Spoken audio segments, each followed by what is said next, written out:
সপ্তম পাঠ তাফঈলুন বাবের ক্রিয়াপদের সাহায্যে বাক্য গঠন প্রণালীর আলোচনা। কিছু নতুন শব্দ: التفكير، التطهير، التحديث، التعذيب، ابن، ابنة، سن، التحدث، التفكر، التطهر। অনুবাদ: চিন্তা করা, পবিত্র করা, আলোচনা করা, শাস্তি বা আযাব দেওয়া, ছেলে, মেয়ে, দাঁত, আলোচনা করা, চিন্তা করা, পবিত্র হওয়া। অনুশীলনী 1. قال المعلم لتلميذه: زين نفسك بالعلم قبل أن تزينها باللباس، فزينة العلم خير من زينة اللباس. في حديقة عائشة أزهار جميلة. زينت عائشة غرفتها بالأزهار الجميلة. دعا الرجل الصالح ربه أن يطهر قلبه من الرياء ومن الحسد، فقال: اللهم طهر قلبي من الرياء ومن الحسد. حدث بنعمة ربك أيها الإنسان. حدثنا أبو هريرة رضي الله عنه أن رسول الله صلى الله عليه وسلم قال: إن الله ينظر إلى صوركم ولا إلى أعمالكم، ولكن ينظر إلى قلوبكم. قال الله تعالى: وينزل عليكم من السماء ماء ليطهركم به. অনুবাদ: শিক্ষক তার ছাত্রকে বললেন, তুমি তোমার অন্তরকে পোশাক দ্বারা সজ্জিত করার পূর্বে জ্ঞান দ্বারা সজ্জিত করো, তাই পোশাকের সজ্জিত হতে জ্ঞানের সজ্জিত উত্তম। আয়েশার বাগানে সুন্দর ফুলগুলো আছে। আয়েশা তার কামরাকে সুন্দর ফুলগুলো দ্বারা সাজিয়েছে। সৎ লোক তার প্রতিপালককে লোক দেখানো ও হিংসা হতে তার অন্তরকে পবিত্র করতে ডেকেছে, অতঃপর বলল, হে আল্লাহ, আমার অন্তরকে লোক দেখানো ও হিংসা হতে পবিত্র করেছ। তুমি তোমার প্রতিপালকের নিয়ামতসমূহ আলোচনা করো হে মানব। আমাদেরকে হযরত আবু হুরায়রা রাদিয়াল্লাহু আনহু রাসূলুল্লাহ সাল্লাল্লাহু আলাইহি ওয়াসাল্লাম হতে বর্ণনা করেছেন যে তিনি বলেন, নিশ্চয় আল্লাহ তাআলা তোমাদের মতো দেখেন ও তোমাদের কাজসমূহ সম্পর্কে বেখবর নহেন, তবে তোমরা যা বলো তিনি তা দেখেন। আল্লাহ তাআলা বলেন, তিনি তোমাদের উপর তোমাদের জন্য পবিত্র পানি আসমান হতে অবতীর্ণ করেন।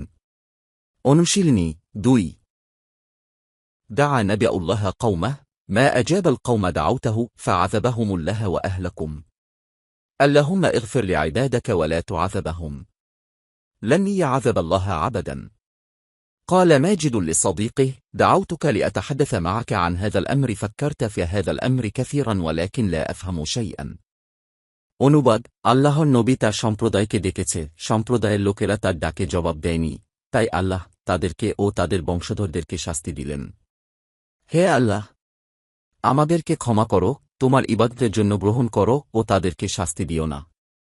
আল্লাহ কখনো শাস্তি দিবেন না। মাজেদ তার বন্ধুকে বলল, আমি এ বিষয়ে অনেক চিন্তা করে এ বিষয় হতে তোমার সাথে আলোচনার জন্য তোমাকে ডেকেছি এবং আমি কোনো কিছু বুঝি না। আরও কিছু নতুন শব্দ: الصلاة، التسمية، التلبية، التقوية، التغذية، حأم، الرياضة، الرياضة البدنية، الصعود، الخطبة. অনুবাদ: নামাজ পড়া, নাম রাখা, লাব্বাইক বলা, শক্তিশালী করা, খাদ্য যোগানো, মতো, বস্তি বা মহল্লা, ক্রীড়াচর্চা, শরীরচর্চা, আরোহণ করা, খুতবা বা বক্তৃতা দেওয়া। অনুশীলনী 3. سأل الرجل الولد عن اسمه، فقال: سماني أبي خالدا. فيدعون الناس بهذا الاسم. كل والد يسمى ولده فيدعوها الناس بذلك الاسم.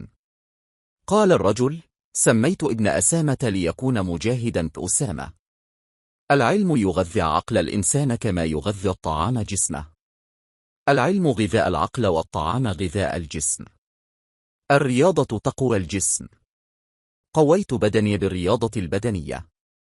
অনুবাদ: লোকটি ছেলেটিকে তার নাম জিজ্ঞাসা করল। তারপর সে বলল, আমার নাম আবু খালেদ। তাই আমাকে মানুষেরা এই নাম দ্বারা ডাকে। সকল পিতা তার সন্তানের নাম রাখে, তাই তাকে লোকেরা ওই নামে ডাকে। লোকটি বলল, আমি আমার ছেলের নাম মুজাহিদের নামের মতো রেখেছি। জ্ঞান মানুষের বুদ্ধির খাদ্য যোগায়, যেমন তার শরীরের খাবার খাদ্য যোগান দেয়। জ্ঞান বুদ্ধির খাদ্য ও খাবার শরীরের খাদ্য। ক্রীড়াচর্চা শরীরকে শক্তিশালী করে। আমি আমার শরীরকে শরীরচর্চা দ্বারা শক্তিশালী করেছি। অনুশীলনী 4. صلى راشد الظهر في مسجد المدرسة. هو يصلي الظهر كل يوم في مسجد المدرسة. قال محمود: أريد أن أذهب الآن إلى مسجد الحي لأصلي العصر مع الجماعة. أحب أن أصلي دائما في المسجد مع الجماعة لأن أعلم أن صلاة الجماعة خير من صلاة البيت. خالد يصلى الجمعة مع والده في المسجد الكبير. سألت الأم بنتها: هل صليت العشاء يا عائشة؟ قالت عائشة: لا، ما صليت، لأن كنت أطهر ثيابك. سألتها الأم: فمتى تصلين؟ قالت عائشة: سأصلي بعد قليل. অনুবাদ: রাশেদ বিদ্যালয়ের মসজিদে জোহরের নামাজ পড়ল। সে বিদ্যালয়ের মসজিদে প্রতিদিন জোহরের নামাজ পড়ে। মাহমুদ বলল, আমি এখন জামাতের সাথে আসরের নামাজের জন্য বস্তির মসজিদে যেতে চাই। আমি সর্বদা জামাতের সাথে মসজিদে নামাজ পড়তে ভালোবাসি, কেননা আমি জানি যে ঘরের নামাজ হতে জামাতের নামাজ উত্তম।